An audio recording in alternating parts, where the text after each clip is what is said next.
Kakapasok lang. Grabe to, sumabog na sa galit. Junior, walang kawala sa matinding pasabog ni Drilon.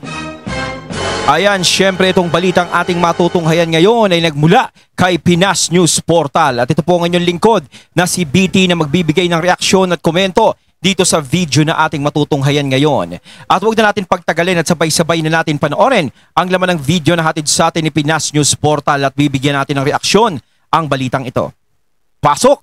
Bigyan natin ng opinion, reaction ngayon itong mga pahayag ni ex-Senate President Franklin Drilon. Ayan, syempre bago natin simulan ng video ito, nais ko nga pala magbigay ng credits dito sa boses na madidinig natin ngayon at bibigyan ng reaksyon. Walang iba kundi si General Macanas. Ayan, syempre supportahan natin yan si General Macanas, mga katunay.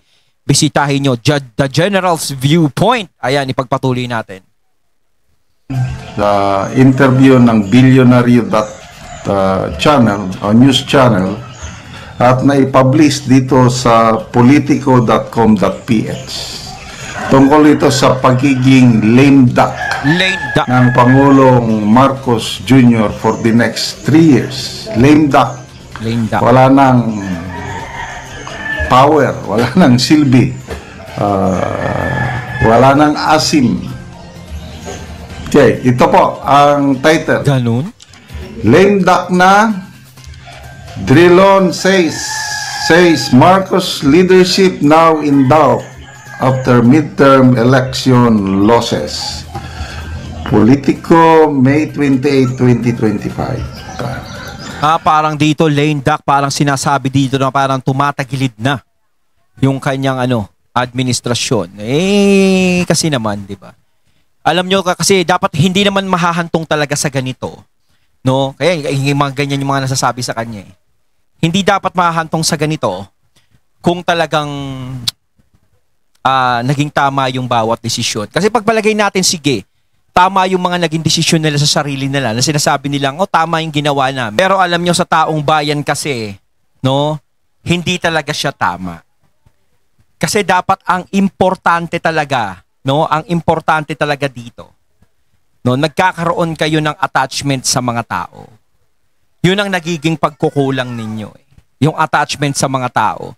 Na buong akala nyo, syempre, lahat ng ginagawa nyo ay tama. Syempre, kayo yung nasa posisyon, na lahat ng isipin nyo tama, pero hindi, hanggang sa hindi na pinapakinggan kung ano yung sinasabi ng bawat tao. Kaya talagang doon napahamak Kasi, parang nakikinig lang kayo sa mga sarili nyo lang, sa mga nyo lang, di ba? Kasi hindi nyo nararamdaman yung pulso ng bayan. Dapat lagi nyong nararamdaman yung pulso ng bayan. Di ba? According to former Senate President Franklin Drilon, the poor performance of President Marcos Jr.'s allies in the 2025 midterm election signals waning public support and raises doubts about his ability to govern effectively. Drilon, a Liberal Party stalwart, said the midterm polls, often seen as a referendum on the sitting president, reflected growing disillusionment with Marcos. So ito yung pahayag ng veteranong mambabatas. Yes, sabi niya, I concur with the assessment that the midterm election is a test on the support of the president. And it showed, sabi niya sa interview ng Billionaire News Channel sa programang The Forefront with Attorney Karen Jimeno. Sa totoo lang, no, etong midterm election talaga is pagsubok talaga yan. No, diyan nila masusubukan kung talagang may tamis pa sila sa mga tao. Di ba? Doon malalaman yan. Kaso nga lang, no, nung sinubukan itong midterm election, kasi nung election talaga, malakas yung kumpiyansa na mananalo, malakas, hanggang sa sinasabi yung 12-0, no? Kasi nga yun yung sinasabi ko na hindi masyadong nakikipag-attach sa mga tao. Kaya kung talaga hindi ka nakikipag-attach sa mga tao, mas yung paniniwalaan mo yung sarili mo, talagang paniniwalaan mo na malakas pa kami. No, parang ganun. Pero kung papakinggan mo talaga yung tinig ng taong bayan, yung talagang mag-oobserba ka, is malalaman mo yung totoo eh. 'Di ba? Kung ano yung nangyayari talaga. Ngayon, yung itong midterm election na to is naging pagsubok. No, naging pagsubok sa administrasyon kung magiging solid ba ang tingin sa kanila at magiging solid ba na mananalo ang mga senador lahat. Kaso nga lang hindi ganoon ang nangyari. Ilan lang din ang nakapasok. Halos lima, no? Si Erwin Tulfo, si Lapid, si Cayetano, si Tito Soto, at saka si Ping Lacson. So yung iba doon, syempre, medyo hindi naman talaga natin masasabing alyansa talaga. Kasi may mga sariling tira na yun. Kumbaga, mga kilala na yun eh. Di ba? Pero yung talagang tunay na alyansa is hindi talaga nakapasok. Like si Abalos, di ba? Yung mga partido federal. Yung mga hindi talaga nakapasok. Yung ano ni PBBM. Parang ano kasi, doon pinaramdam na talagang hindi masyadong solid. Kasi kalimitan sa mga administrasyon, kapag tumatakbo yung mga senador nila, is nananalo, di ba? Bihira yung natatalo. Kung merong mang hindi makukuha sa kanila, mga ilan lang, 2, 3, pero lahat nakukuha. Ito lang yung talagang nangyari na hindi talaga lahat nakuha. No? Drilon noted that opinion polls had already suggested a decline in Marcos' popularity, but the electoral outcome confirmed it. Okay. Bago yung election, I think April o March rating ata ito, bumulusok ang rating ng Pangulong Marcos sa Pulse Asia survey. From 42% naging 25% na lang. Ang laki ng pagbagsak niya, 17%. Kung tutusin talaga, naging epekto talaga noon. Yung malaking pagbagsak, di ba, medyo bumaba. Yung lumalabas na survey talaga. Kaso talagang nung bumaba talaga siya, sumadsad talaga, is yung pagkakadala kay PRRD sa ICC. Sana doon pa lang naramdaman eh. No, hindi ba nila naisip na yun ang magiging mitya ng political career? No, na maaaring bumagsak, maaaring masira, maaaring mawala yung tiwala ng tao. Lagi ko nga sinasabi, hindi basta-basta yung nakakabanggaan eh. Ipagpalagay natin syempre yung administrasyon, hindi rin basta-basta yan. Pero ganun din ang mga Duterte, hindi rin sila basta-basta. No? Kumbaga may pundasyon na silang natayo. Paulit-ulit natin sinasabi, may pundasyon na silang natayo. Ang hirap nilang buwagin. 'Di ba? Kasi hangga't sinisira mo sila, lalong lumalapit sa kanila yung mga tao eh. 'Di ba? Imbis na sinisira sila, lalayo sa kanila yung mga tao, hindi. Lalo pa silang pinagtatanggol ng tao. 'Di ba? 'Yun ang naging problema. Tapos kung sino pa yung sumisira sa kanila, 'yun ang nagiging masama. 'Di ba? Kaya nataranta sila. Ngayon, kinonfirm ng resulta ng eleksyon dahil mismong kandidato ng sarili niyang partido, yung Partido Federal ng Pilipinas, 0. Ayun. Walang nanalo ni isa. Yun yung sinasabi ko, walang nakapasok sa federal. Yung mga nakapasok na 5 na yun is iba yun eh. 'Di ba? Hindi mo rin masasabing solid sa alyansa yun. Lalong-lalo na, syempre, nakita naman natin si Pia Cayetano. 'Di ba? Nationalista Party, si Aimee nandoon sa kabila, Nationalista Party din, at isa pa si Alan Peter Cayetano sa kabila din, Nationalista Party din.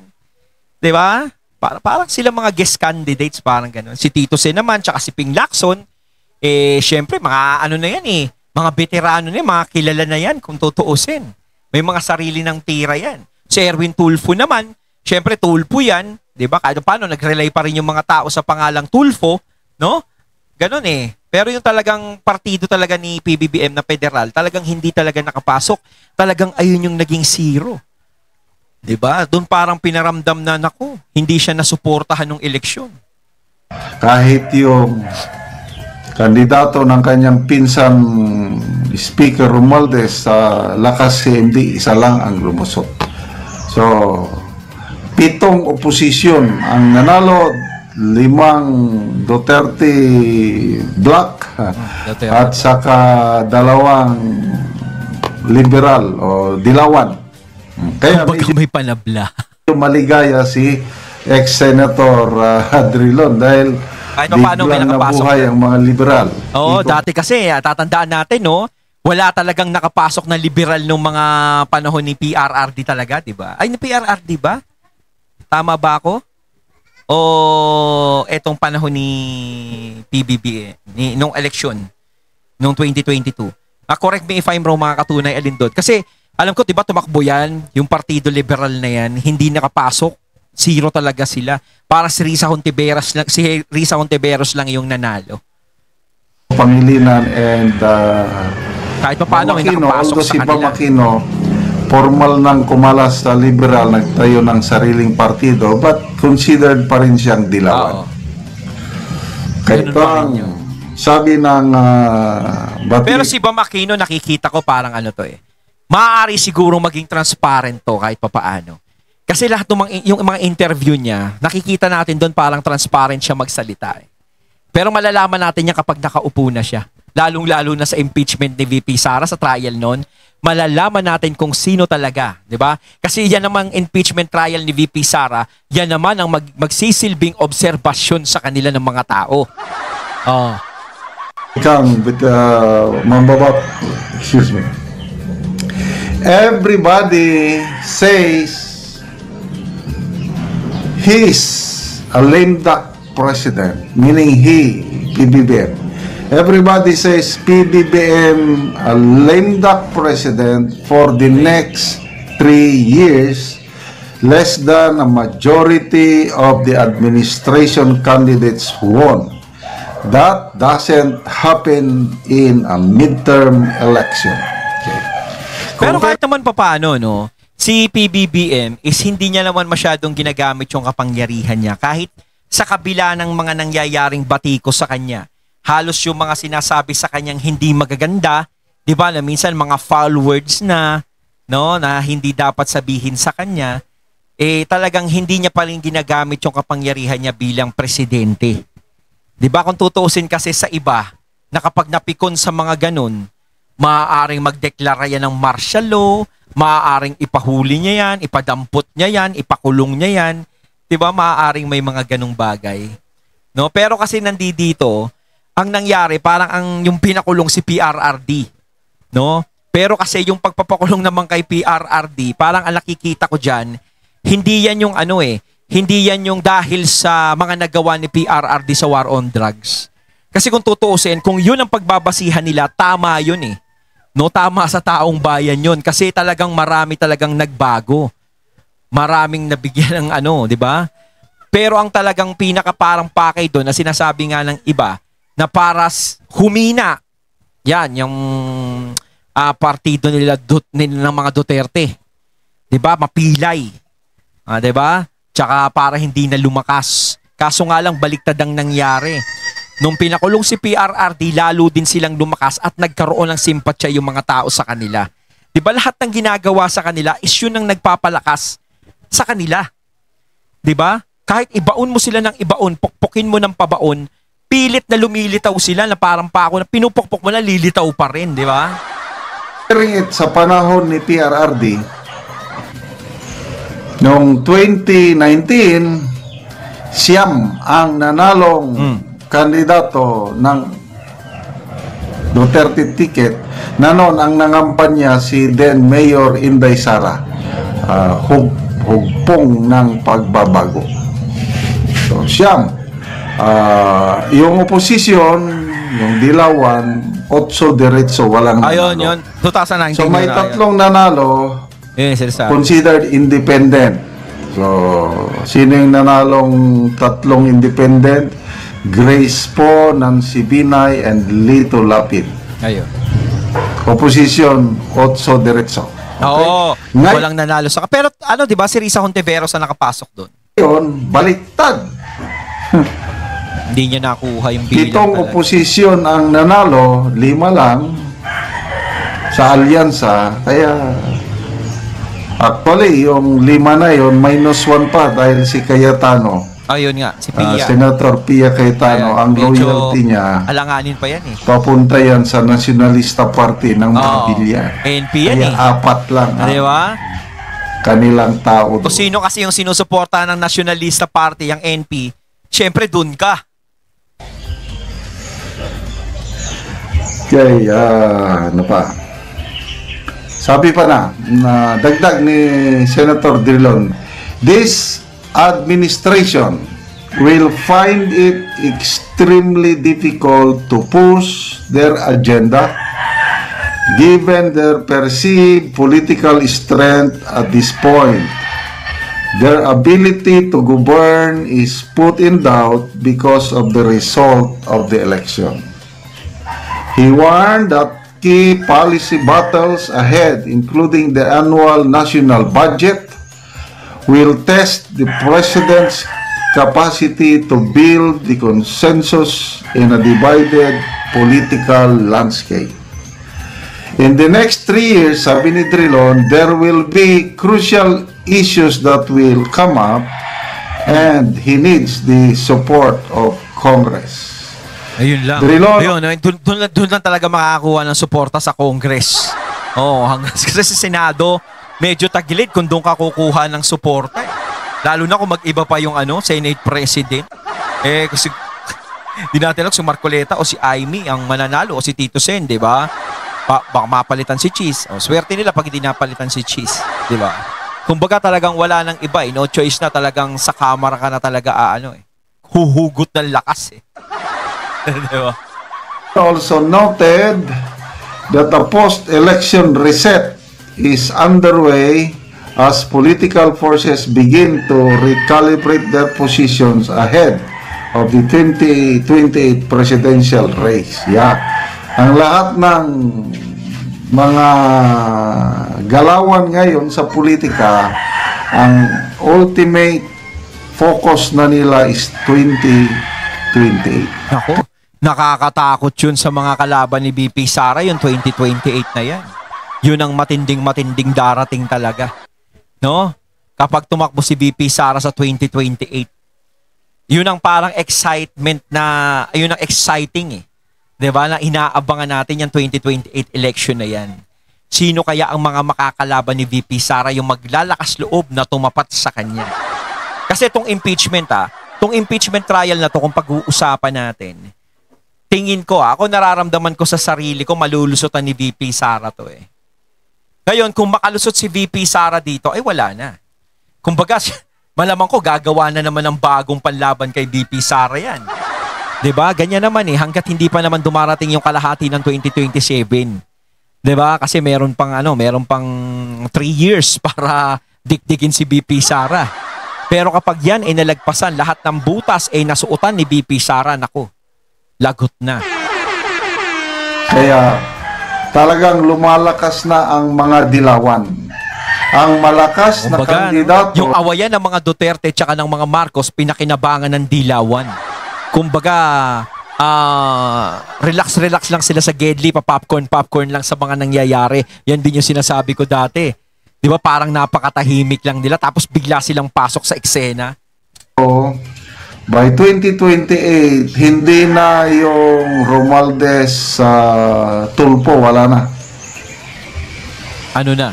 Ang makakalaban ng Duterte, BP Sara Bongo Tandem, or BP Sara Marcoleta ba? I don't know kung sinong Dito na. Ex-BP Leni Robredo. Sino kaya? Si Senator Risa Hontiveros. Ako exciting ako dyan sa mangyayaring eleksyon. Kung sino ba yung magiging katandem ni VP Sara kung sakaling tatakbo siya ng presidente? Sino ba yung magiging vice president niya? No? Kayo mga katunay. Sa tingin nyo katuwaan lang tayo. Sino yung naiisip nyong pwedeng maging Vice President ni VP Sara? Yung mapipisil niya. Hula-hula lang.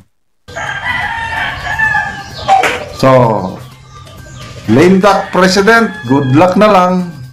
At lalo na kung ang magiging Senate President ay si Senator Amy. Yun lang. Talagang wala na siguro kahit paano kapatid. Medyo hindi naman ganun ka, kahit pa paano iiral pa rin ang pagiging magkapatid doon. Pero ang lagot dyan, yung mga tao na bumubulong kay PBBM ng mali, yun ang malamang mapunterya ni Senator Amy. Lang magagawa. Kahit si Senator Senator Tito Soto. Hindi nila makontrol. May sarili hindi rin nila kayang makontrol yan, si Tito Soto, si Tito Sen.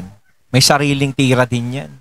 Hinindigan si Senator Soto as Senate President, kaya mahirapan sila. Malabo na si Senator Chis Escudero na ma-retain as Senate President. Ayun, at ating natunghayan ng video na nagmula kay Pinas News Portal, at syempre natunghayan natin ang boses na yun na binigyan natin ng reaksyon na nagmula kay General Macanas. Kayo mga katunay, anong masasabi niyo tungkol dito? Comment lang po kayo sa comment box. So once again, I'm BT and I'm out. Peace.